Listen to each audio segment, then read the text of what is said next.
if I'm really passionate about something, then I'll speak up and I'll be confident to speak out about it and try and help, whatever that is. And I think a lot of the lads have started to do that. You mentioned Marcus and Raheem, who were perfect examples of that and done some amazing work.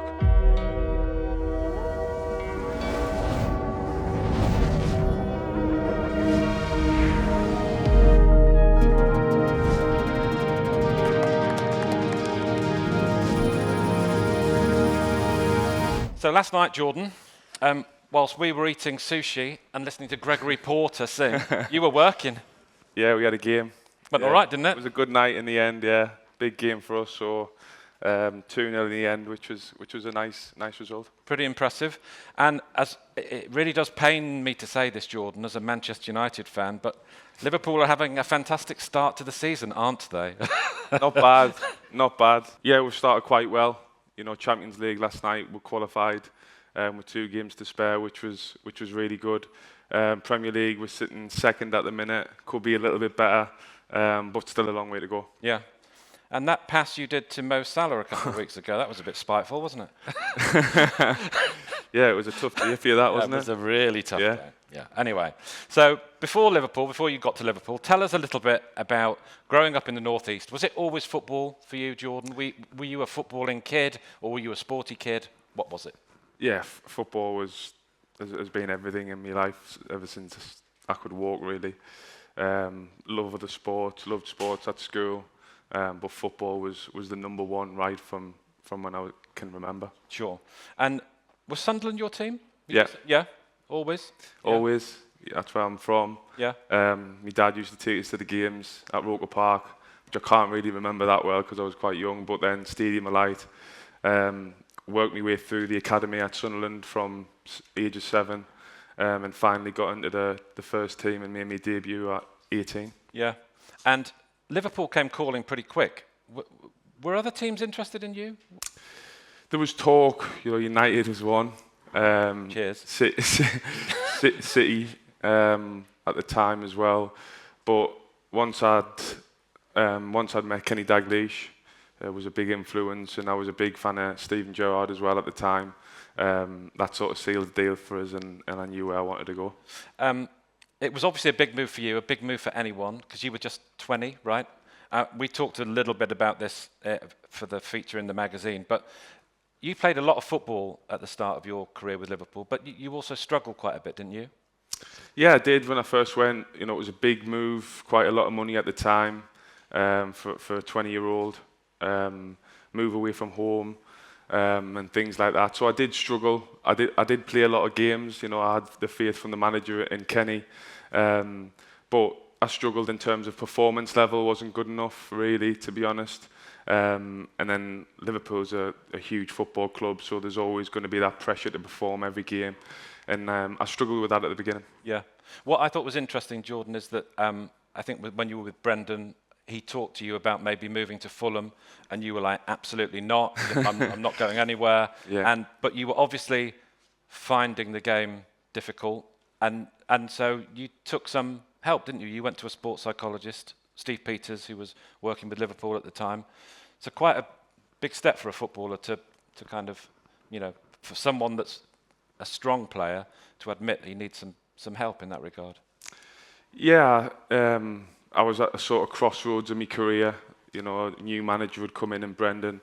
I had the opportunity to leave, but I'd only been there one season, so that wasn't really on my agenda. I didn't want to do that. So Steve come in, Steve Peters, who I work with. He's fantastic, great guy. He worked with a lot of other people in sports, and yeah, I thought, why not? Do you know what I mean? I am at a situation where I'm struggling a little bit, not playing as much as what I would like. Mentally, I'm struggling. I wasn't the same person when I went home with my wife now, and things like that. It did affect us away from football, and that's when I thought, okay, maybe I need some help to try and get me mental side back to where it needs to be, so I can perform on the highest level. And Steve was a big part of that. Did it take a while? Was it a long process? Well, I wasn't playing as much. Brendan took us out of the team for a few months, which was actually a good thing looking back. It gave us that breather to just focus on myself and get myself back into a good place. And Steve was a big influence on that. He simplified everything for us and what was important and what I needed to focus on. And when I did that, yeah, things went a lot better from then. Well, I was going to say, Liverpool made you captain, and you improved leaps and bounds, I guess, as a player. Did you feel that you were playing better? Did you feel a switch when, after a few years? Yeah, I mean, it takes time, When I was speaking with Steve, it wasn't something that was overnight. I worked with him maybe 2 years, I would say. And during that period, I could feel his growing in confidence, not only on the pitch, but off the pitch as well. And it made an awful big difference in terms of my performance on the pitch. And Brendan, who was the manager, then started to play us a lot more. And in the end, he made us captain, yeah. Yeah. And in the last few seasons as captain, and just to remind you, Jordan, this does hurt for me to say, you have lifted the Champions League trophy and the Premier League trophy. Did any of those give you particular pleasure? One more than the other? Both for different reasons. Yeah. Premier League was such a long wait for the fans and for everybody involved in the football club. Last time they won it was, well, not Premier League, it was the first time we won Premier League, but Championship was 1990. So it was a long time. So that had its, that's why that was so special. But for me, Champions League was really special because when I was really young, my dad took us to a Champions League final at Old Trafford. And then I can remember, I was young at the time, but I can remember saying that I wanted to play in one day. Right. And he said, well, if you believe you can, then give it everything. So, yeah, fast forward to 2018, we ended up getting the Champions League final. And obviously he was buzzing with that, but we lost that one to Madrid. And after the game, he's still ringing his buzzing, saying, like, you did it and stuff. And I'm like, we lost. Do you know what I mean? It's like, it's not about just playing in it. We actually lost the game. So then I thought, no, we need to get back there and do it again. And a year later, we got there and won it. So was there ever a part of you that thought that might be my chance gone? You get to a final of a trophy like that? It hurts, and at that moment, everything goes out the window. It takes you a while to recover from it. But I believed in the group of players. I believed in the manager. And I felt as though we were going in the right direction. We had a great season that year. And we followed it up with another great season and managed to get over the line and win the Champions League, which was a huge moment for us as a team. And you won the title in the global pandemic year, right? So without COVID fans, or without fans, and yeah, there might have been some COVID fans there. Some people said that season should have been null and void. I obviously think it absolutely should have counted, so from my point of view. But was that a worry that they might take it away?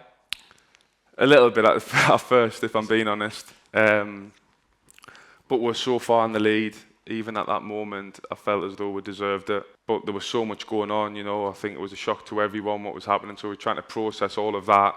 And then actually when you're sitting there thinking, actually, this league might not go ahead and back on, and we've been waiting for so long and all of that sort of stuff. But there's much bigger picture going on in the world. People were dying. So, it sort of put things into perspective a little bit, and all we could do was wait until the situation got a little bit better. And when it did, thankfully, we ended up finishing it. Yeah. So in that same season that you were, as you say, winning the league title, you also launched the Players Together initiative. It was very much spearheaded by you. I know you brought in lots of, the other captains of league clubs. How did that come about? Why did you get involved in that? Why did, you feel especially like you wanted to be part of it?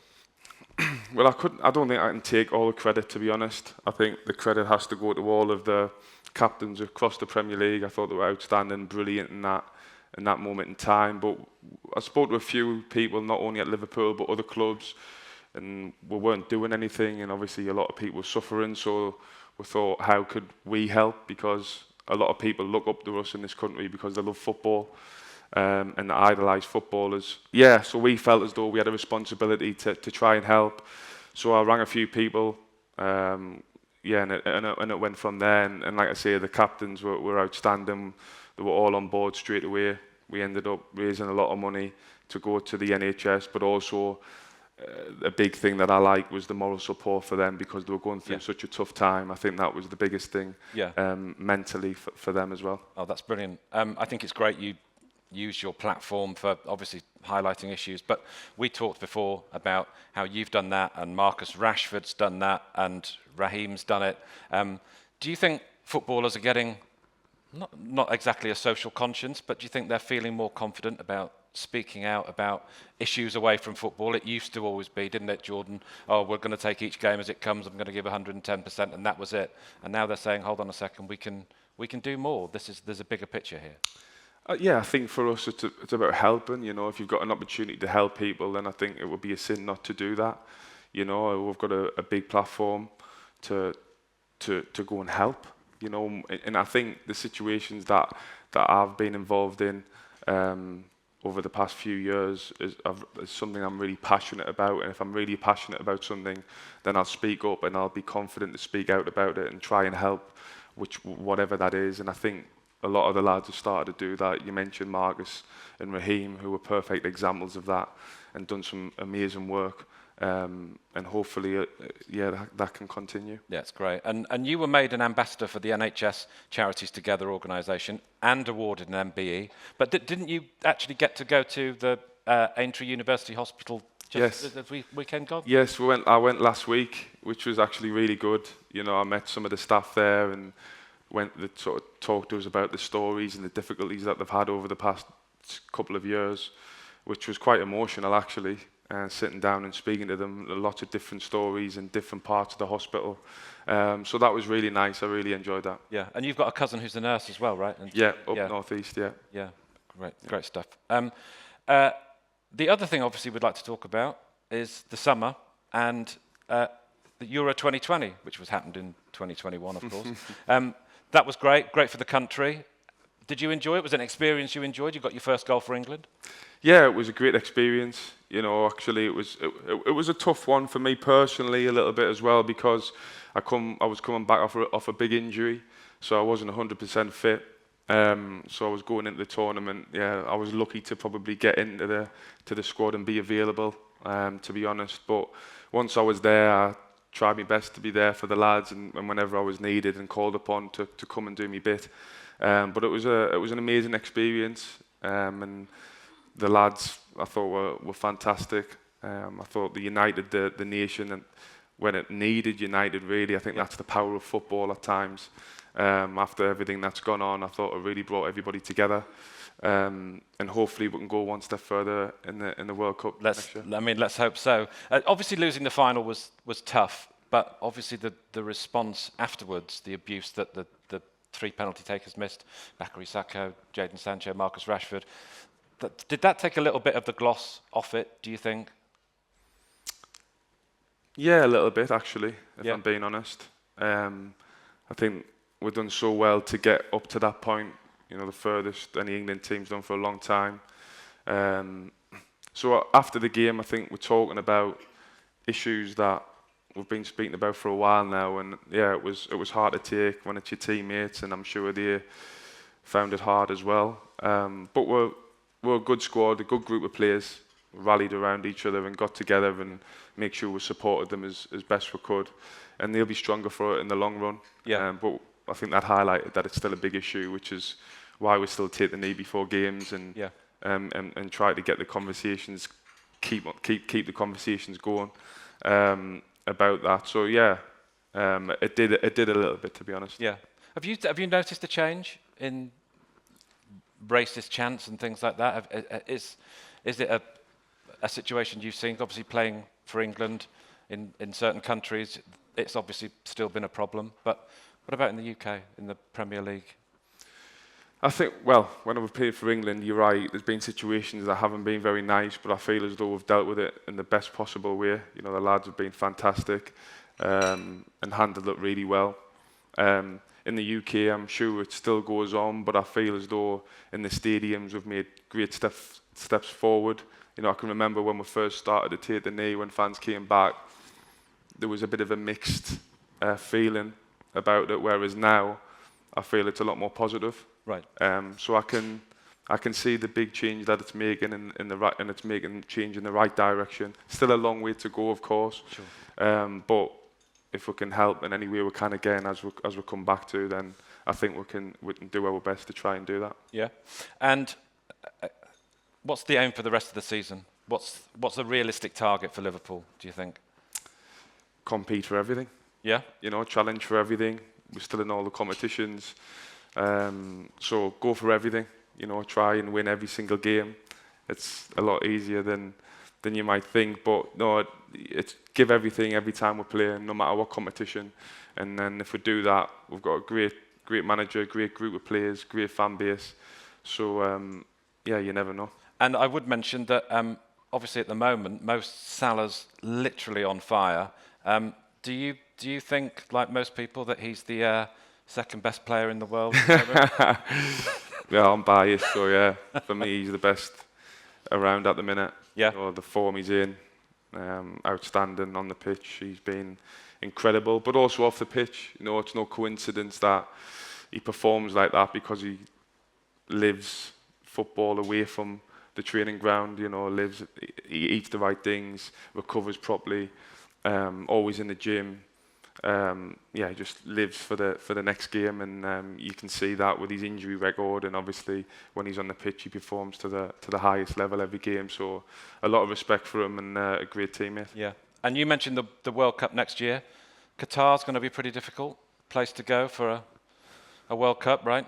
Yeah, it will be difficult. I played there maybe a year or two ago now in the World Club Championships, which was a good experience actually, to be honest, in terms of the new stadiums that were there. It was humid to try to get used to the heat and things like that. So it'll be interesting. There's obviously a lot of topic around Qatar at the minute, and things non-football related, which I'm not really aware that much of. But there's a few things that need clearing up. But as football goes, I'm sure the facilities and the stadiums will be good to play in. Yeah, definitely. Well, good luck for the rest of the season, Jordan. I mean, not completely good luck, but see, I told you he was a lovely guy. Ladies and gentlemen, Jordan Henderson. Thank you. Thanks for that. Thank you.